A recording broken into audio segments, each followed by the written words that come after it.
সুপ্রিয় দর্শক, আমি আফজাল হোসেন স্বাগত জানাচ্ছি সম্পাদকীয়তে। সংস্কার ও নির্বাচনের প্রস্তুতি একই সঙ্গে চলতে থাকবে। ঐক্য ছাড়া সংস্কার, সংস্কার ছাড়া নির্বাচন দেশকে এগিয়ে নিতে পারে না, এমন মন্তব্য করেছেন অন্তর্বর্তীকালীন সরকারের প্রধান উপদেষ্টা ডক্টর মোহাম্মদ ইউনূস। বিএনপির মহাসচিব বলেছেন, বিএনপি সংস্কার নয়, নির্বাচন চাই, এটি সঠিক নয়। তবে ন্যূনতম সংস্কার শেষে নির্বাচনের দিকে যেতে হবে। বিশিষ্টজনরা বলছেন, নির্বাচনে যেতে হবে, কিন্তু তার আগে মানুষকে দিতে হবে স্বস্তি। এসব নিয়ে আমাদের আজকের সম্পাদকীয় ঐক্য, সংস্কার, নির্বাচন। আর এ নিয়ে আলোচনার জন্য স্টুডিওতে উপস্থিত আছেন মাসুদ কামাল, সিনিয়র সাংবাদিক, এবং এম এ আজিজ, সাংবাদিক ও কলামিস্ট। দর্শক, আপনারা ওই আলোচনায় অংশ নিতে পারেন, এজন্য আপনাদের ফোন করতে হবে টেলিভিশনে দেখানো নম্বরে। এছাড়া ফেসবুকের মাধ্যমেও আপনাদের মন্তব্য পাঠাতে পারেন। আলোচনা শুরুর আগে জানিয়ে দেব এখনকার প্রধান শিরোনামগুলো।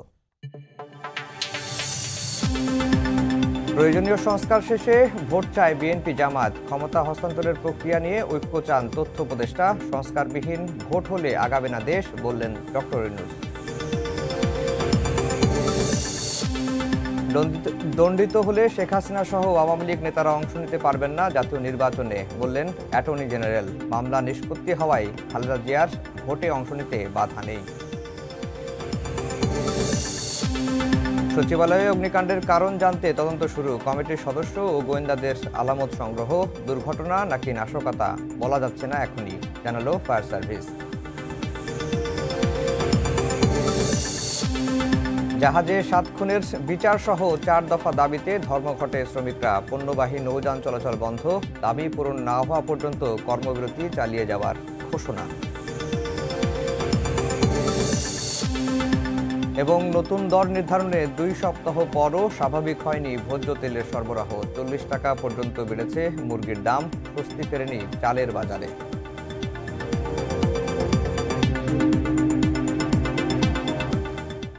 দর্শক, শিরোনাম শুনছিলেন। আমরা আজকের আলোচনার বিষয় দিয়েছি ঐক্য, সংস্কার, নির্বাচন।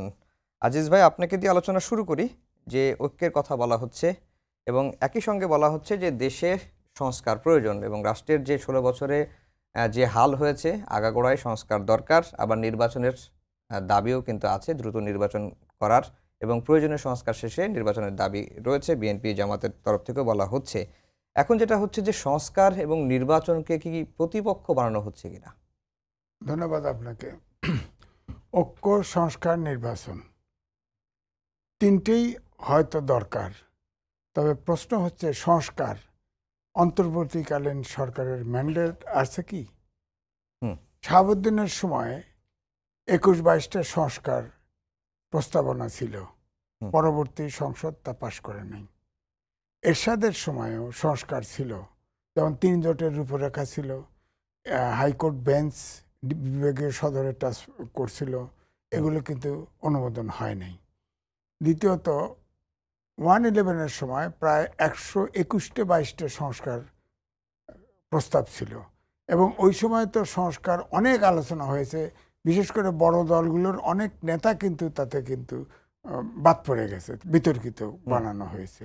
তো সুতরাং বিষয়টা হলো, সংস্কার যা করবে এই সরকার, সেইগুলা পরবর্তী সংসদে নির্বাচিত যারা আসবে, সংসদ হবে, সেই সংসদ যদি অনুমোদন না করে তাহলে তো এটা ট্র্যাশ পেপার, এটা ডাস্টবিনে পড়ে যাবে, কোনো মূল্য নাই। এখন প্রশ্ন হইল, আপনি এই সরকারের অধীনে সংবিধান সমুন্নত রাখার ওত নিলেন, সেই সংবিধান আপনি সংশোধন করার ম্যান্ডেট পেলেন কোথায়? প্রশ্ন আছে। তাহলে আমার কথা, যে সংস্কার যদি করতে হয় তাহলে অবশ্যই অন্তত পক্ষে রাজনৈতিক দলরাই তো নির্বাচন করে ক্ষমতায় আসবে, সেই দলগুলোর সাথে সমঝোতার ভিত্তিতে সংস্কারটা হওয়া উচিত ছিল। এখন যতগুলো সংস্কার কমিশন আছে, সেখানে কি রাজনৈতিক দলের কোনো প্রতিনিধি আছে? সুতরাং এটা আমার কাছে মনে হচ্ছে এটা ট্র্যাশ পেপার ছাড়া কিছু হবে না এই সংস্কার। কিন্তু পরবর্তী সরকার এসে এই সংস্কার যে করবে তার গ্যারান্টি বাকি? তার গ্যারান্টি তো বললাম, 3 জোটের রূপরেখা হোসেন মোহাম্মদ এরশাদের সময় ছিল, কেউ করে নাই। এই যে এরশাদের সময়, 111-এর সময় কেউ করে নাই। তা আমার এই জন্যই বলছি, অন্তত পক্ষে যদি এখানে রাজনৈতিক দলের প্রতিনিধি থাকতো তাহলে তাদের একটা অ্যাকাউন্টেবিলিটি থাকতো। এখন তো তাও থাকবে না। এখন ধরেন বিএনপি সব দল, জামাত সহ, আওয়ামী লীগ বাদ দিয়ে, সবাই 14 দল মহাজোট বাদ দিয়ে সবার সাথে আলোচনা করে 31 দফা করছে এবং এই 31 দফা অন্তর্বর্তীকালীন সরকারের কাছেও দিছে।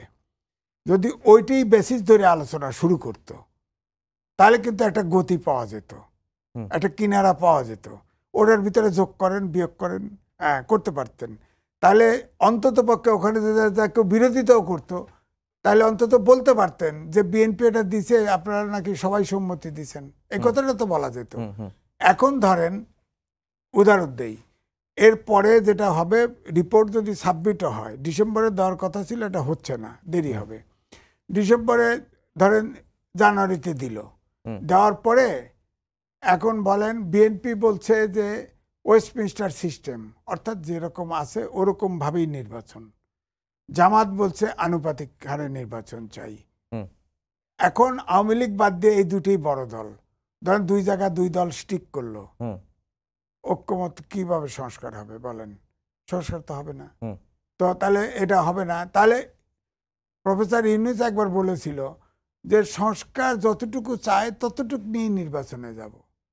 আবার বলছে সংস্কার না চাইলে সংস্কার বাদ দিয়েই যাব, বলছিল তো। আবার উনি বলেছেন 25-এর শেষে অথবা 26-এর প্রথমার্ধে আপনার জাতীয় নির্বাচন হতে পারে। হ্যাঁ, আবার সরকারের কর্মচারী প্রেস সেক্রেটারি বলে দিল, দিন তারিখ দিয়ে দিল 26-এর জুনে হবে, উনি দিন দিয়ে দিল। আবার অন্যরা বলে, ছাত্র উপদেষ্টারা বলে সংস্কার আগে তারপরে নির্বাচন। এখন আজকে আবার বলে দিল সংস্কার, প্রধান উপদেষ্টাই বলে দিল যে সংস্কার এবং নির্বাচনের প্রস্তুতি একই সাথে চলবে। তো নির্বাচনটা কবে? রোডম্যাপটা কেন দেয় নাই? রাজনৈতিক দলগুলো তো আপনার দাতব্য প্রতিষ্ঠান না, তারা তো নির্বাচন চাইবেই। এবং বিরোধী দল না, বিএনপি এটা স্বাভাবিক, বড় দল, এখন তারা হয়তো সামনে সরকার আপনার তারাই হয়তো ফর্ম করবে, তারা তো নির্বাচন চাইবেই। এখন অন্য যারা দুর্বল আছে, কম্পারেটিভলি দুর্বল, তারা কিন্তু এটা পিছাইতে চায় এবং বোঝা যায় ছাত্ররা দল করবে, তাদের তো সংগঠিত হওয়ার জন্য সময় লাগবে, এইসব কারণ।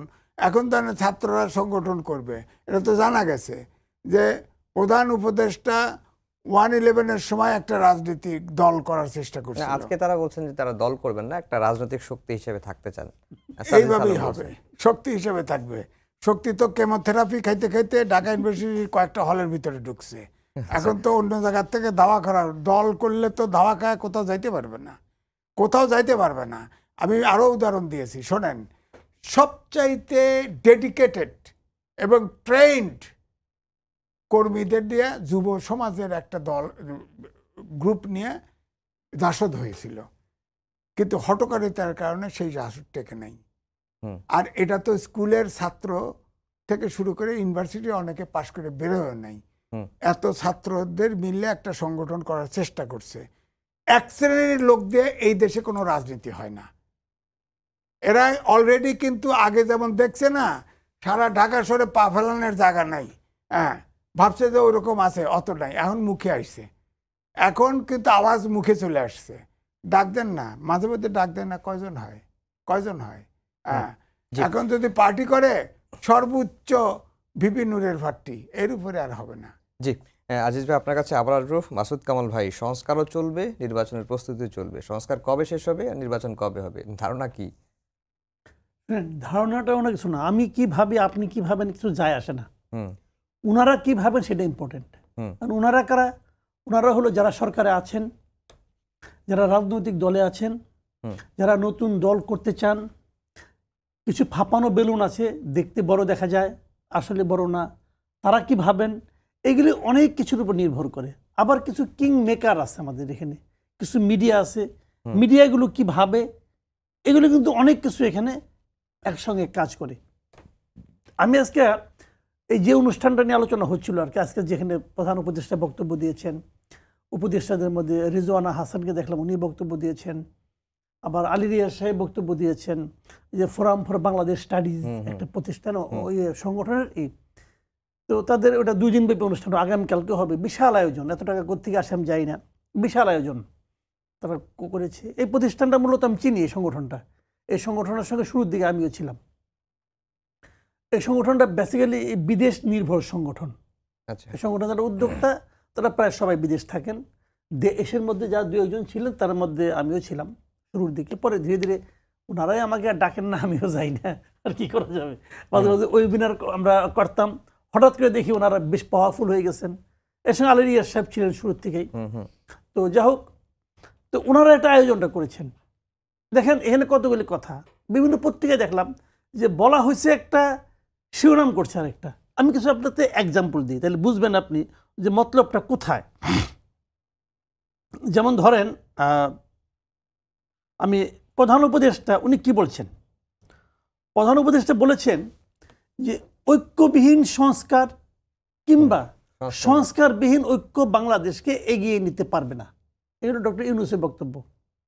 প্রথম আলো এখানে শিরোনাম করছে সংস্কারবিহীন নির্বাচন বাংলাদেশকে এগিয়ে নিতে পারবে না।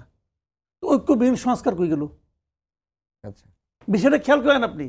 মানে উনি বলতে চাচ্ছেন যে আপনি যদি সংস্কারটা করবেন সেই সংস্কারটার মধ্যে ঐক্য থাকতে হবে। এবং দিয়ে একই বাক্যে উনি শেষ অংশে বলছেন যে সংস্কারবিহীন নির্বাচন। প্রথম আলো শিরোনাম দেখেন আপনি, তারা করেছে সংস্কারবিহীন নির্বাচন বাংলাদেশকে এগিয়ে নিতে পারবে না, ডক্টর ইউনূস বলছে। তাহলে উনি বোঝা যাচ্ছে যে সংস্কার এবং নির্বাচন এই দুটার মধ্যে অপশন। মানে প্রথম আলোর ইন্টেনশনটা কিন্তু এটা। ডেইলি স্টারের বাংলাতেও একই হেডলাইন করছে, একই গ্রুপের তো ওনারা একটা ইন্টেনশন নিয়ে আসেন যে ওনারা সংস্কারের উপরে বেশি জোর দিচ্ছেন। আলী রিয়াজ সাহেব সংস্কারের উপরে বেশি জোর দিচ্ছেন। আপনি গ্রুপটা খেয়াল করেন, কিন্তু আপনি পোলারাইজেশনটা খেয়াল করেন। তো তারা সংস্কারটাকে বেশি গুরুত্ব দিচ্ছে এবং সংস্কার এবং নির্বাচনকে তারা একদম মুখোমুখি দাঁড় করিয়ে দিচ্ছে।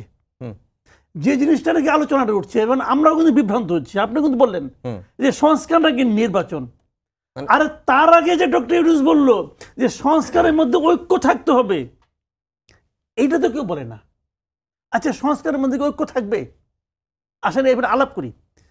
অনেকে বলে সংস্কার ছাড়া নির্বাচন হবে না। আমিও মানি সংস্কার খুবই ইম্পর্টেন্ট। আমরা এখানে নির্বাচনের জন্য আন্দোলন করি না, সংস্কারের জন্য আন্দোলন করছি। খুব ভালো, আপনি বললেন সংস্কার আমরা করব, করেন। সংস্কারটা আপনি কার দিয়ে করাবেন ভাই?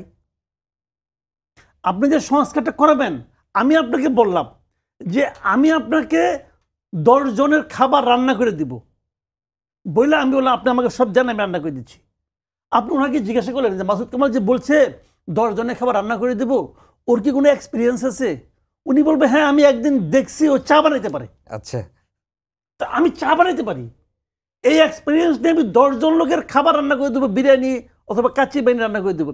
আমি কিন্তু বলছি আপনিও আমাকে পার্সোনালি খুব পছন্দ করেন যে মাসুদ কামাল ভাই তো আমার খুব ক্লোজ লোক, দেই তাকে দায়িত্বটা।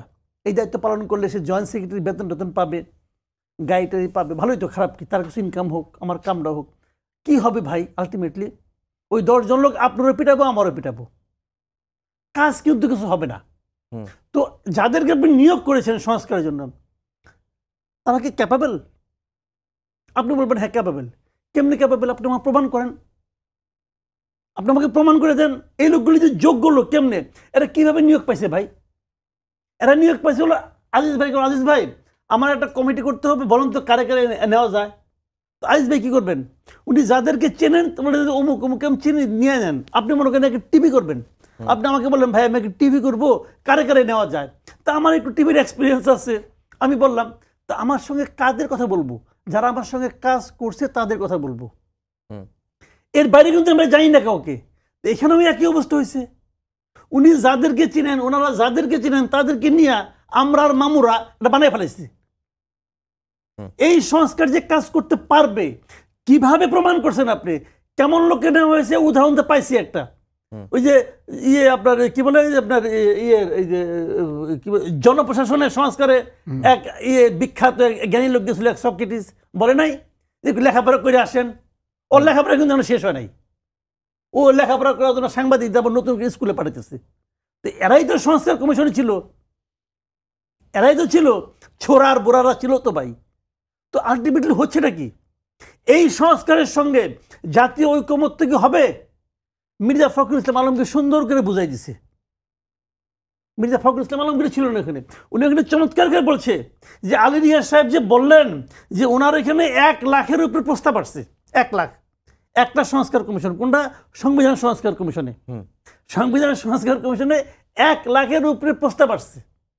এখন সেই প্রস্তাব নিয়ে তারা যখন পলিটিক্যাল পার্টিগুলোর সঙ্গে বসবে, ভাই হবেটা কি বলেন তো আপনি? হবেটা কি? 1 লাখ সংস্কার কি কেউ উচ্চারণ করে পড়তে পারবে? কে পড়বে, কে শুনবে? তো ওইখানে কিন্তু মির্জা ফখরুল ইসলাম আলমগীর বলছিলেন, আজকে বলছেন উনি বলছেন যে আপনাদের উচিত ছিল রাজনৈতিক দলগুলোর প্রতিনিধিদের আপনাদের সঙ্গে নেওয়া। নেই কেন? তখন নেন নাই। এখন 1 লাখ প্রস্তাব নিয়ে আপনি রাজনৈতিক দলের সঙ্গে বসবেন, রাজনৈতিক দলের কোনো খেয়ে কাম নাই যে এনজিওর প্রস্তাব নেওয়ার জন্য তারা উনি যাব। এনজিওরা জ্ঞান দিবে পলিটিক্যাল পার্টিকে যে আপনি তো পলিটিক্যাল পার্টি করেন, আপনি এইভাবে চলবেন। কেউ এনজিও, কেউ বিদেশ থেকে আবির্ভূত হয়েছে, এরা জ্ঞান দিব। আমার দেশে আর কেউ নাই ভাই। এই সমস্ত নখরামি করে কোনো লাভ নাই, পরিষ্কার কথা। এবং তারপরে এরপরে যখন চান্স পাবো তখন কমনি। আজিজ ভাই, যেটি হচ্ছে যে সংস্কারেও ঐক্য দরকার। এই যে অন্তর্বর্তীকালীন সরকার দায়িত্ব নেওয়ার পরে রাজনৈতিক দলগুলো তাদেরকে যেভাবে সহযোগিতা করে আসছিল এবং এখনও করা হচ্ছে, কিন্তু এই নির্বাচনের রোডম্যাপ ইস্যুতে দেখেছি যে বিএনপিরও মনোভাব কিন্তু পরিবর্তন হয়েছে। তো আসলে সংস্কারে ঐক্য হবে কি? পরিবর্তন হয়েছে মনোভাবটা তারা এখন বলছে যে নির্বাচনটা এই দেশের যে আইন শৃঙ্খলা পরিস্থিতি নানা কারণে মানুষ স্বস্তিতে নাই, এইসব বিষয়গুলো নিয়ে স্বস্তিতে বক্তব্যের অংশ। মূল কথা হচ্ছে তারা যেটা মূল কথা বলছে, মিনিমাম সংস্কার করে নির্বাচন দেওয়া পরিষ্কার। কারণ বিএনপি তার 31 দফা সব রাজনৈতিক দলের সাথে আলোচনা করে দিয়েছে। এর বাইরে কোনো সংস্কার করবেন, সংসদে বিএনপি আসলে ওটা ফেলায় দিবে। সহজ কথা। ওই যে বলছে না, কোনো দলের প্রতিনিধি রাখছেন, যদি বিএনপির একজন প্রতিনিধি থাকতো, তা যদি আলী রিয়াজ সাহেব ওইটা যদি তার উপস্থিতিতে তার মতামতের ভিত্তিতে যদি সেটা অ্যাকসেপ্ট করাইতো, তাহলে বিএনপি একটা বাইন্ডিংসে আসতো না। এখন তো কেউ নাই। এখন 24 জন মানুষ যা চাইতেছে তাই করতেছে। আমি অনেক জায়গায় বলি, আমার গ্রাম দেশে বলে আমার কাম আমি করব, তো খালি হুনায় লব। রাজনৈতিক দল, আমাদের দেশের রাজনৈতিক দল কিন্তু ওরকম না। এটা ইউরোপিয়ান রাজনৈতিক দল না। হুনায় লইতে পারবেন না, ওরাই হুনাবো। আপনি যদি কারো জিজ্ঞেস না করে যদি কোনো সংস্কার করেন, রাজনৈতিক দল কবে ঠিক আছে ভালো করছেন, ইলেকশন দিয়ে দেন। রাজি ইলেকশনে জিতবো, জিয়ে করলে ওটা ডাস্টবিনে ফেলাইতে হয় আগে। সংসদের ভিতরেই আনিস না ওই কাগজ। কি করবে বলেন? সুতরাং শুরুটা করছে ভুল। রাজনৈতিক দলকে সবসময় এই অন্তর্বর্তীকালীন সরকার অ্যাভয়েড করে চলছে। আইনে তো এটা ইল্লিগাল সরকার, এটা তো আমরা বলি না। কিন্তু যখন কমিশন হলো তখন তো রাজনৈতিক দলগুলো দেখলাম যে স্বাগত জানাচ্ছে, ভাবছে ইলেকশন আয় পড়তেছে। কমিশন যখন করে ফেলছে অনিয়মিত। দেখেন শেখ হাসিনার যে সিস্টেম, আপনার ইলেকশন কমিশন করছে, অথচ তারা তৈরি করে একটা ইলেকশন কমিশন করে দিছে। তাহলে এটি মাসুদ ভাইয়ের কথা বলতে হয় যে তাহলে খাতিরিয়ার লোক পড়ে রয়েছে, যদি ওদের কমিশনে না নেয় বানায় দাও। বিচার বিভাগ সাজায় দিছে নিজের লোক দিয়া। হ্যাঁ, দেখেন যেখানে জাগ দেওয়া দরকার নাই সব প্রশাসনের আমলা বসায় দিতেছে। সব জায়গায় আপনি দেখেন তাদের খাতিরা, তাদের অনুগত লোক ছাড়া কোনো প্রশাসনে কোনো জায়গায় কাউকে বসানো হচ্ছে না, পরিষ্কার বক্তব্য। তো সুতরাং যার ফলে পুরো লেজে গোবরে লাগাই দিছে, সরকার তো চালাতে পারতেছে না। এবং সামনে ইলেকশন করে দিতে হবে। আবার আমি রেফারেন্স দিই, দেখেন গত নভেম্বরের 15 তারিখে আন্তর্জাতিক ক্রাইসিস গ্রুপ একটা রিপোর্ট দিয়েছিল, প্রতিবেদন। এটা ছাপা হয়েছে বাংলাদেশেও। তারা বলছে যদি যে প্রত্যাশা জনগণের অন্তর্বর্তীকালীন সরকার যদি পূরণ করতে না পারে, ব্যাখ্যা দিছে কি গণঅভ্যুত্থান সবই বলছে, প্রত্যাশা পূরণ করতে না পারে এবং রাজনৈতিক দলের সাথে যদি দূরত্ব তৈরি হয়, তাহলে রাজনৈতিক শূন্যতা পূরণ হবে। কে পূরণ করবে সেটাও বলে দিছে এবং ওই জায়গায় যাবে। ইচ্ছে করলে আমি বলি আমার গ্রামের ভাষায় যে রাজনৈতিক দলগুলো এত দলের সাপোর্টার, এই 24 জনের কারণে ফাটাবাসের চিপায় পড়ছে। কারণ এটারে একদিন ফু দিলে সব উড়ে যাবে, ওই 24 জন উড়ে যাবো। ওই পোলাপান কিচ্ছু না, পোলাপান রাস্তায়ও বাড়াইতে পারবো না, কোনো একটা গলিতেও দাঁড়াইতে পারবে না। এটা ধরেন লাগবে না ছাত্র দল আর যদি ছাত্র শিবির নামে, হ্যাঁ, এদের সময় কোনো জায়গায় একটা ঠ্যাং ফেলে ওই দৈনিক ওই যে একজন উপদেষ্টা ছাত্র উপদেষ্টা দৈনিক হেলিকপ্টার নিয়ে নিয়ে যায়। হ্যাঁ, হেলিকপ্টার তো ফালাই দিব, হেলিকপ্টারও নিয়ে উঠতে এটা কি বাপের রাজত্ব নাকি? আপনি দৈনিক আরে কোনো রাজনৈতিক দলের মন্ত্রী কোনো হেলিকপ্টার নিয়ে যায় নাকি? গেছে নাকি বলেন না? এই দৈনিক হেলিকপ্টার নিয়ে একে পানি বাদ মনে হয় নিজের বাপের হেলিকপ্টার সমানে যাইতেছে গরিবের টাকা নিয়ে। এটা কি? এটা কি? আপনাদের টেলিভিশনে আপনাদের এখানে যে বসে সিও বাদ দিয়ে মালিকের সাথে দেখা করছে না, ইনভেস্টরের সাথে দেখা করছে, উদ্দেশ্য কি? উদ্দেশ্য কি? ওখানে গেলে টাকা কড়ি পাওয়া যাবে, এখানে গেলে হয়তো চাকরি খাওয়া যাবে অথবা চাকরি দেওয়া যাবে।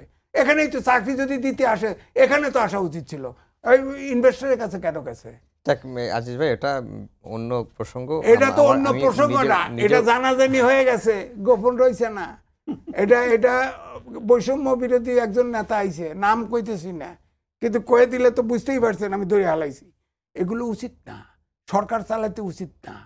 আপনি একদিকে উপদেষ্টা ছাত্র উপদেষ্টা আছে 3 জন, বাইরে ছাত্ররা করছে আন্দোলন, মাঝে মধ্যে বিরোধিতা করে, আবার অনেক ইস্যুতে বিরোধিতা করে, আবার ছাত্ররা বিরোধিতা করলে ফুস করে অন্তর্বর্তীকালীন মেনে নেয়।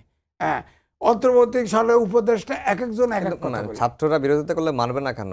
ডক্টর মোহাম্মদ ইউনূস তো নিজেই বলেছেন যে ছাত্ররা তাকে বসিয়েছে। ওই জায়গায় তো সমস্যা।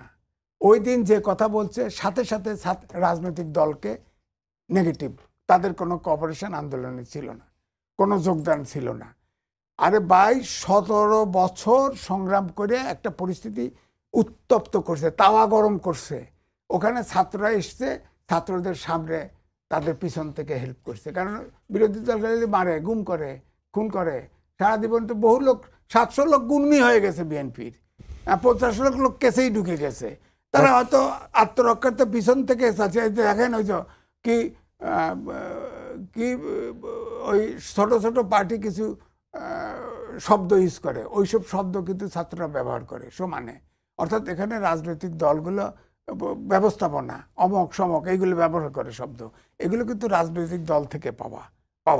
তা আমার বক্তব্য একটাই, সিরাজুল আলম খান ছিল, এখানে মাহফুজ আলম আছে, জুনিয়র গডফাদার আর সিনিয়র গডফাদার ছিল। ওই সিনিয়রটা ফেল, ভন্ডুল হয়ে গেছে, এটা তো জুনিয়র। হ্যাঁ, তো কয় হিমালয় পর্বতের পাদদেশ থেকে এটা বাংলা, এরপরে আবার কারকে উল্টো করে হেলায় জাঁতা খা। এটা উপদেষ্টা, এরা সরকার চালাবে, এরা পার্টি বানাবে, এরা জনগণের সমর্থন পাবে? প্রশ্নই আসে না। জি, মাসুদ কামাল ভাই, সংস্কারের ঐক্য দরকার, নির্বাচনের বিষয়ে ঐক্য দরকার, কিন্তু এই ঐক্যটা এখন কোন পথে? আমরা যে এই সরকারের যে 5 মাস প্রায় হতে চললো, নানা ক্ষেত্রেই আমরা দেখেছি যে আস্থা কমে গেছে। কেউ বলছেন যে তাদের প্রতি যে জনগণের আকাঙ্ক্ষা সেটি একেবারে এখন তলানিতে এসে ঠেকেছে। জাতীয় ঐক্যের কথা বলা হচ্ছে যে প্রতি সরকারের দেশি বিদেশি ষড়যন্ত্র হচ্ছে, সব মিলিয়ে ঐক্যের কথা বলা হচ্ছে, কিন্তু এই ঐক্যটা এখন কোন জায়গায় আসে? ঠিক ভাই দেখেন, ঐক্যটা তো মুখের কথা হবে না। ঐক্যের প্রথম শর্ত হলো আস্থা। ঐক্যের আহ্বানটা যিনি জানাচ্ছেন তার প্রতি আস্থা, সে আস্থাটা কি আছে? আস্থাটা কি আসবে? আসবে আস্থা? বলেন আপনি আমাকে বলেন ভাই, জাতীয় ঐক্য গঠন প্রক্রিয়াটা বানাবে, তাই না? সেটার প্রধান হলো ডক্টর ইউনূস, সহকারী প্রধানকে ডক্টর আলী রিয়াজ, তারপরে আর কে? তারপরে হলো এই যে 6টা কমিশন আছে, 6টা কমিশনের 6টা চিফ, ঠিক আছে তো? তারপরে আরো তারা নিতে পারবে, তার মানে অন্য অন্য কমিশনের প্রধানদেরকে নিবে, নিয়ে তারা করবে জাতীয় ঐক্য কমিশন। তাহলে এই সবগুলি চিফকে আপনি মাথা মাথায় একবার ভিজুয়ালাইজ করেন নামগুলি, তাহলে ডক্টর ইউনূস তো অনেক ব্যস্ত থাকবেন। তাহলে ভার্চুয়ালি আলী রিয়াজই হলো এটা প্রধান। আলী রিয়াজের আহ্বানে সবাই আসবে।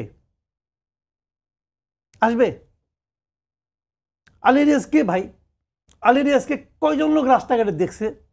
তারে মাঝে মাঝে আগে দেখা যায় তো প্রথম আলোর উপসম্পাদকীয় পাতায়, ওইখানে মাঝে মাঝে উনি কলাম লিখতেন, আর মাঝে মাঝে ওয়েবিনারে কিছু অনুষ্ঠান করতেন। সরকার পতন হওয়ার পর প্রথম উনি দেশে আবির্ভূত হইলেন, হয়ে নিয়ে একটা থিওরি দিলেন সিজিএসের, যে এই সংবিধানকে পুনর্লিখন করা যাবে, পুনর্লিখন করতে হবে, সংস্কার করা যাবে না। এই থিওরি দিয়ে উনি আলোচনায় আসলেন, তারপর এক জায়গায় গেলেন। আলিয়ার সাহেবকে ওনার এইগুলি করার আগে ওনার উনি যে যুক্তরাষ্ট্রের নাগরিকত্বটা ত্যাগ করে আসছেন, উনি তো আমার কাছে বিদেশি লোক, সিম্পলি উনি আমার কাছে একদম ফরেনার। ফরেন বডি আমার এখানে ঢুকে পড়ছে।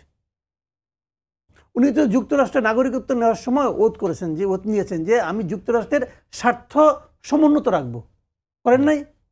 কিন্তু আমাদের এখানে এসে আমাদের এটার মাধ্যমে যুক্তরাষ্ট্রের স্বার্থ সংরক্ষণ করতেছেন। আমি যদি মনে করি ডক্টর ইউনূসের একটা সমস্যা কি জানেন, আমি বলি আপনাকে। ডক্টর ইউনূস আসলে পুরোপুরি বাঙালি না, উনি পুরোপুরি বাংলাদেশি না। উনি কিন্তু দেখেন বাংলার যারা নাকি লোক, মানে মানে আদি অকৃত্রিম বাংলা, এদের সঙ্গে ওনার সম্পর্ক নাই কিন্তু আসলে। আপনি দেখেন ওনার বাংলাদেশের মধ্যে সম্পর্ক আছে কি একটা গ্রুপের সঙ্গে, প্রথম আলো, ডেইলি স্টার গ্রুপের সঙ্গে ওনার খুব ভালো সম্পর্ক।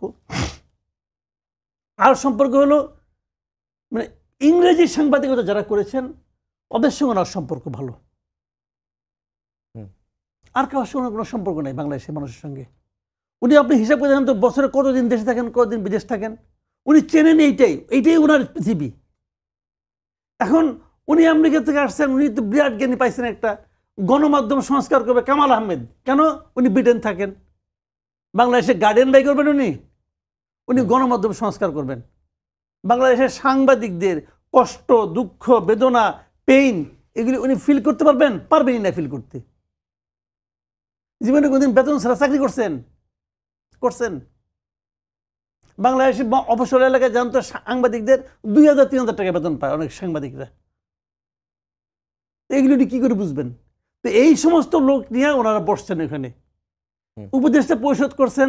আচ্ছা আপনি আমাকে বলেন, আমি একটা হাইপোথেটিক্যাল কথা বলি। ধরেন আগস্টের 1 তারিখে আন্দোলন তীব্র হচ্ছে, আপনি যাদেরকে বললেন এই যে তোমরা আন্দোলন করতেছো, যদি তোমরা আন্দোলনে বিজয়ী হও তাহলে তোমাদের স্বাস্থ্যমন্ত্রী বানাবো বেগম নূরজাহান বেগমকে, এই যদি বলতেন, আন্দোলন ওরা যাদের কাছে বলতেন তারা যদি আপনি পিটিত, বলতে পারি নূরজাহান বেগমটাকে তারা আমি স্বাস্থ্যমন্ত্রী বানাবো কেন? হয়ে গেছে না? সে একটা গণ অভ্যুত্থানের মাধ্যমে একটা সরকার আসছে, এই সরকারের 80% উপদেষ্টা গণ অভ্যুত্থানের সঙ্গে তাদের মিনিমাম কোনো যোগাযোগ ছিল না, মিনিমাম নয়, 80% উপদেষ্টার সঙ্গে তাদের কোনো যোগাযোগ নাই। ওনারা শারীরিক, মানসিক, আর্থিক, মনোজাগতিক যেভাবে বলেন, তারা কখনো এই আন্দোলনের সঙ্গে ছিলেন না। তো ওনারা আন্দোলনের চেতনাকে ধারণ করবেন না। দেশ চালাতেছে আমলারা। উদাহরণ দিয়ে বলি ভাই, সিম্পল উদাহরণ দিয়ে বলি, ভূতাপেক্ষা প্রমোশন, হ্যাঁ ভূতাপেক্ষ প্রমোশন দেওয়া হচ্ছে। কেন? যে তারা আওয়ামী লীগের আমলে নাকি ক্ষতিগ্রস্ত হয়েছিল, এই জন্য 786 না 84 জনকে প্রমোশন দেওয়া হবে। কেউ জয়েন্ট সেক্রেটারি ছিল, তার আরও যাওয়ার কথা ছিল, তারা থামাই দিচ্ছে, অতএব তাকে প্রমোশন দেওয়া হবে। ক্ষতিগ্রস্ত কোনো সন্দেহ নাই।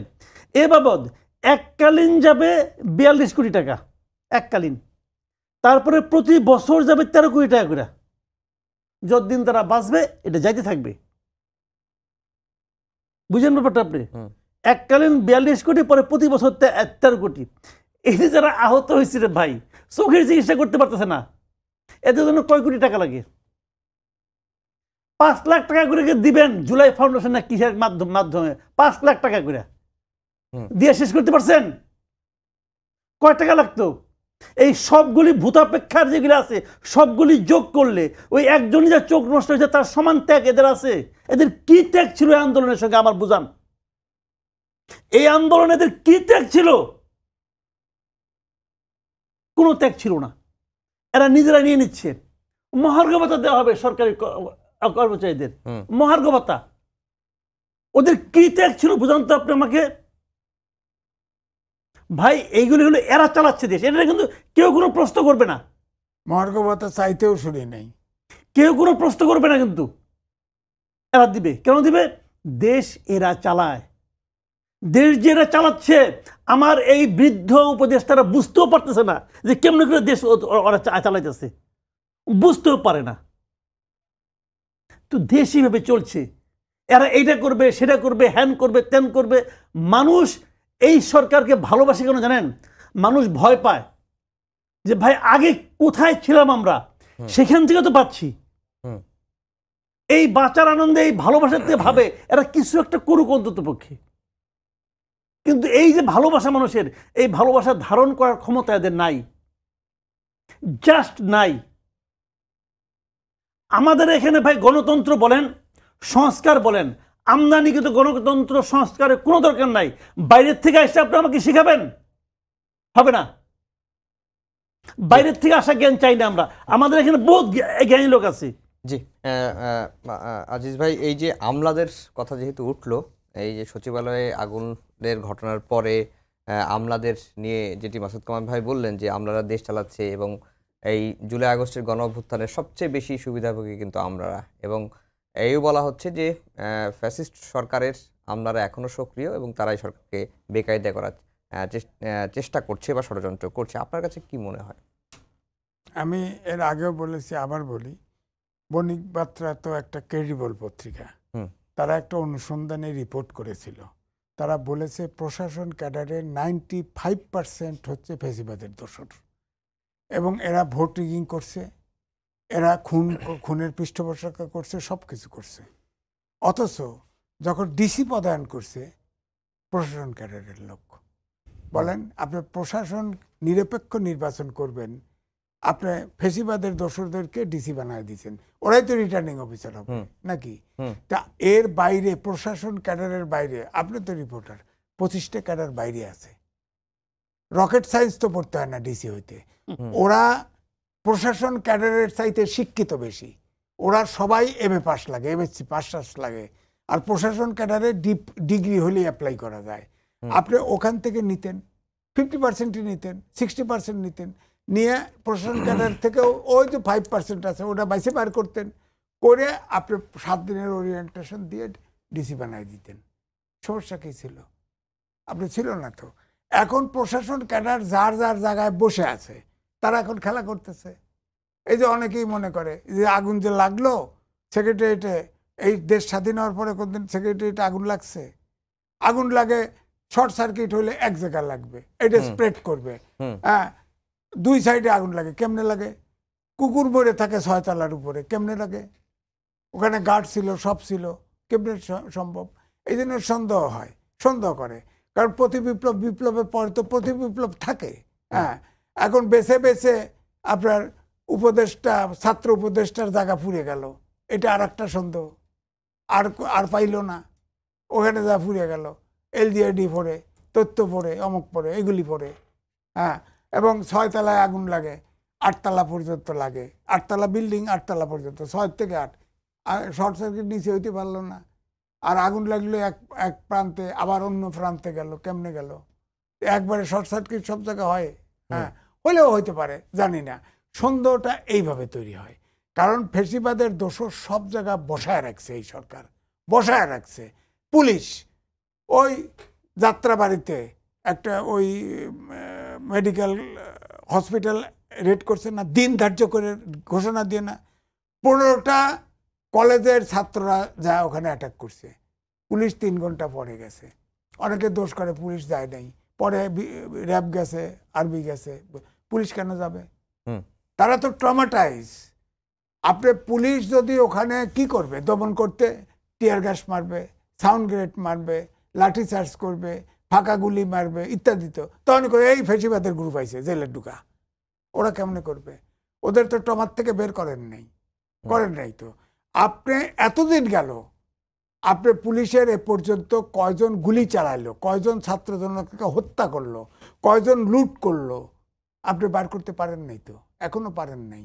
আপনি ওটা বার করে তাকে জেলে পাঠিয়ে দিতেন, বাকিগুলো সাধারণ ঘোষণা করে দিতেন, তাহলে তো ওরা টমার থেকে বেরিয়ে যেত, যে কয়েকজন থাকতো। প্রত্যেকটা থানা লুট হয়েছে, প্রায় 75% থানা লুট হয়েছে, অস্ত্র সহ। অস্ত্র গেল কোথায়? অস্ত্র গেল কোথায়? 23 সালে 3.5 লাখ অস্ত্র, লাইসেন্স অস্ত্র বিতরণ হয়েছে। পরের বারে 2.5 লক্ষ অস্ত্র সব সরকারি দলের হাতে চলে গেছে। এই অস্ত্র কোথায়? আপনার যৌথ বাহিনী ড্রাইভ দিছে না অস্ত্র উদ্ধারের? কই অস্ত্র কোথায়? সেনাবাহিনীর সেনানিবাসে আর্মি চিফ নিজে বলেছে 662 জন সেনানিবাসে আশ্রয় নিয়েছে। এরা কোথায়? এর লিস্ট কোথায়? সব তো আওয়ামী লীগের যে অর্গানাইজার, ফেসিবাদের যে দোসর, সবগুলা এখন দেখি যে ভারতের নিউ মার্কেটে করে বাগানে বুগানে মিটিং করতেছে, এই করতেছে, সেই করতেছে। আরে 3 মাস ওবায়দুল কাদের দেশে লুকায়া থেকে সরাসরি আমাদের জানাইলে আমরা গ্রেপ্তার করতাম। এখন আবার শোনা যায় নাকি এই উপদেষ্টাদেরই কারো বাসায় ছিল সে আশ্রয় নিয়ে, এটাও শুনছি। নির্ভরযোগ্য আমার কাছে প্রমাণ নাই, প্রমাণ দিতে পারবো না, সুতরাং বলছি না, এই জন্য নামও বলছি না, কিন্তু এটা শোনা যাচ্ছে। একটা ওবায়দুল কাদের সেকেন্ড ম্যান, হ্যাঁ, তারে আপনার শেখ হাসিনা পালায় গেল, এই দেশের ভিতরে থাকলো, তারপরে আপনার কি নগর আইসিটি প্রতিমন্ত্রী কি ছিল, পলক পলক, পলক আর হলো ফরেন মিনিস্টার একসাথে এয়ারপোর্টে ধরা পড়লো, একটা বিদেশ চলে গেল আর পলক জেলখানায় ঢুকলো। কারণ কি? কারণ কি? এগুলোর জবাব কে দিবেন? আমাদের একজন সাংবাদিক, নারী সাংবাদিক, হ্যাঁ, আমি জানি তিনি অনেক টাকার মালিক, জেলের নিচে 24 ঘন্টা আটকায় রাখতে পারে নাই, কে সারাই দিছে বলেন? 6 খুনের আসামি সাবের হোসেন এক হিয়ারিং এ 6টাতে বেল হয়ে বেড়ায় গেছে। আপনি প্রথমে এসেই যত শীর্ষ সন্ত্রাসী আছে না, ওই শীর্ষ সন্ত্রাসী অমক অমক নাম ছিল না, সবগুলো বেল হয়ে গেছে। আপনি তো রিপোর্টার জানেন কেমনে বাড়াইলো এগুলি, কেমনে বাড়াইলো বলেন? তো সুতরাং আমি এই জন্য উদাহরণগুলো দিলাম যে সবখানে ক্ষত, বোঝেই নেই কোনটা শুরু করা উচিত, কিভাবে শুরু করা উচিত। এটা যদি রাজনীতিবিদ হতো, সে যদি পিছের সারির রাজনীতিবিদ হতো, তাহলেও বুঝতে পারতো আমার শুরুটা করতে হতো কি, যে রাজনৈতিক দলগুলোটিকে ডেকে আমরা কোনটা প্রায়োরিটি দেব, কোনটা সেকেন্ড প্রায়োরিটি, কোনটা কিভাবে শুরু করব, আলোচনা করে তাদেরকে কনফিডেন্সে নিয়ে যাত্রা শুরু করতো। এখন তো যে জায়গায় নিয়ে আইছে, আন্তর্জাতিক ক্রাইসিস গ্রুপের রিপোর্ট তো ফলতে যাচ্ছে, আমার মনে হয় ফলতে যাচ্ছে। তো এটা তো লেজা খবর করে কোনো কিছু নিয়ন্ত্রণ আমরা নাই। একেবারে শেষের দিকে চলে এসেছি। মাসুদ কামাল ভাই, তাহলে কি গণ অভ্যুত্থানের যে স্বপ্ন সেটা কি চুরি হয়ে যাচ্ছে? কে চুরি করতে? চুরি হলে তো একজন চোর লাগে, এখানে চোরটা কেটে তো বুঝতে পারছি না। শোনেন, গণ অভ্যুত্থানের স্বপ্নটা অসাধারণ ছিল, একটা বড় কাজ হয়েছিল এই দেশে, কিন্তু আনারের হাতে পড়ে জিনিসটা নষ্ট হচ্ছে।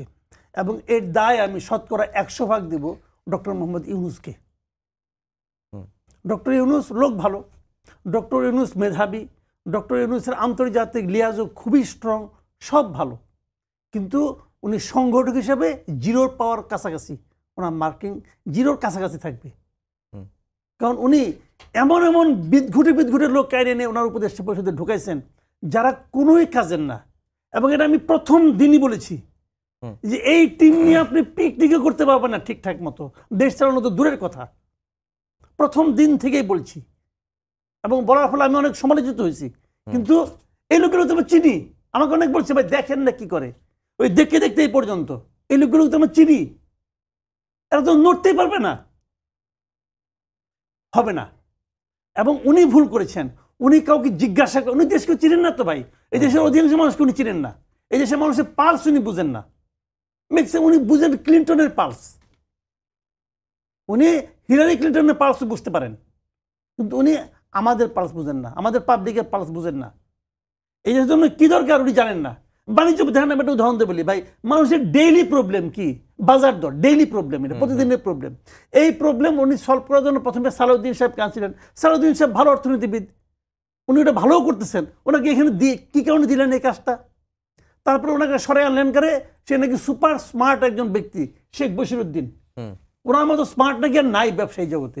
আবার ছাত্র হত্যার উনি আইসিনে কি করলেন? উনি আইসিনে প্রথম যে কাজটা, মানে আমরা আমাদের মতো পাবলিক এটা টের পাইলো, এটা তেলের দাম 8 টাকা বাড়াই দিলেন। তেলের দাম 8 টাকা বাড়াই থেকে পাবলিকের সুবিধা হয়েছে নাকি সিন্ডিকেটের সুবিধা হয়েছে? উনি আইসেই প্রমাণ করছেন উনি কাদের লোক, উনি হলো ওদের লোক। তো এই লোক, উনি এরকম মানুষ চিনেন। এবং আমি নির্ঘাত দেখতেছি যে খুবই খারাপ দিকে যাচ্ছে, খুবই খারাপ দিকে যাচ্ছে। জি আজিজ ভাই, মাত্র 50 সেকেন্ড আছে, যেটা মাসুদ কামাল ভাই বললেন খুবই খারাপের দিকে যাচ্ছে, আমরা আশার কথা শুনতে চাই। আসার কথা, এখন যে লাজে গোবরে আসার কথা শোনার কোনো সুযোগ নেই, অলরেডি এটা আউলায় গেছে। এটা এক্ষুনি কালকেই পারলে রাজনৈতিক দলগুলোকে নিয়ে রাউন্ড টেবিল করুক। ফেসিবাদের বিরুদ্ধে এখনো সব দল জনগণ ঐক্যবদ্ধ আছে, অন্য কিছুতে আর এই সরকারের মনের দিক থেকে আর কোনো কোঅপারেশন নেই, ওই জায়গায় চলে গেছে। এখন আমি বললাম না ফাটাবাসের সিপাহী রাজনৈতিক দল পড়ে গেছে, এই জন্য ধাক্কা দিতে পারতেছে না, নাহলে এটাকে ধাক্কা দিয়ে ফেরত এই আপদ ফেরত এখন বিদায় করে দেওয়া উচিত। মানে এই আপদ বিদায় করে দেওয়া উচিত, এখন আর থাকলে দেশ ক্রাইসিস। সবাইকে ধন্যবাদ জানিয়ে শেষ করছি আমাদের আজকের সম্পাদকীয়। আগামীকাল আবারও দেখা হবে রাত 10টায়, দেখার আমন্ত্রণ রইল।